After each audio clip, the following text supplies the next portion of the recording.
Hello अस्सलाम वालेकुम friends, welcome back to my channel. कैसे हैं आप सब लोग? उम्मीद करती हूँ सब खैरियत से होंगे, बिल्कुल ठीक ठाक होंगे और अल्हम्दुलिल्लाह मैं भी बिल्कुल ठीक हूँ। आज आप लोग के लिए सिर्फ 2 इंग्रेडिएंट्स के साथ बनने वाली कुल्फ़ी की रेसिपी लेके आई जो बहुत टेस्टी बनती है। चलिए जी स्टार्ट करते हैं। बिस्मिल्लाहिर्रहमानिर्रहीम। सबसे पहले हम लोग 1 लीटर फुल फैट मिल्क लेंगे और उसको एक बॉयल दिलवाएंगे। उसके बाद 15 से 20 बादाम लेंगे और उनको पीस लेंगे। ये ऑप्शनल है, आप लोग लेना चाहते हैं ले लें, नहीं तो स्किप कर दें। इसके बगैर भी बहुत अच्छा बनेगा। अब जब दूध में उबाला आ जाएगा तो इसमें हाफ़ कप चीनी और जो हाफ़ कप हमने बादाम पीस लिए थे वो डाल देंगे। आप लोगों ने इतना पकाना है कि 1/3 रह जाइए, बिल्कुल ड्राई कर लेना। अब हम लोग 1 मिनट के लिए इसको ब्लेंड कर लेंगे और इसके बाद ये छान लेंगे। आप लोग छानना चाहते हैं छान लें, नहीं तो ये स्किप कर दें।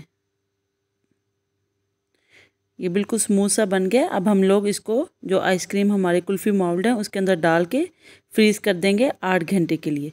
ऊपर फॉइल पेपर है तो फॉइल पेपर लगा लें, नहीं तो आप लोग कोई और चीज़ रैप वगैरह लगा लें। 8 घंटे के लिए इसको फ्रीज़ करेंगे क्योंकि बिल्कुल खोया है और ये आप लोग का बड़ा अच्छे तरीके से फ्रीज़ हो जाएगा और बड़ा ज़बरदस्त से कुल्फ़ी तैयार हो जाएगी। 8 घंटे गुजर गए और अब हम लोग इसको निकाल लेंगे, फॉइल पेपर उतारेंगे और जो हमारी कुल्फ़ियाँ हैं इनको हम लोग नॉर्मल टेम्परेचर पानी के अंदर थोड़ी सी देर के लिए डिप करेंगे। सिर्फ 10 to 15 सेकेंड, इससे ज़्यादा नहीं डिप करना क्योंकि गर्मियाँ हैं तो आइसक्रीम बहुत जल्दी पिघल जाएगी। ये इतनी टेस्टी कुल्फ़ी बनती है, बिल्कुल खोए वाली कुल्फ़ी जिस तरह से हम लोग बाहर से लेते हैं उससे भी ज़्यादा टेस्टी बनती है, सिर्फ 2 चीज़ों के साथ, चीनी और दूध के साथ।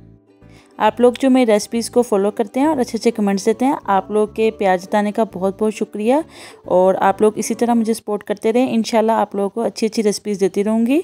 दुआओं में याद रखिएगा। अल्लाह हाफिज़।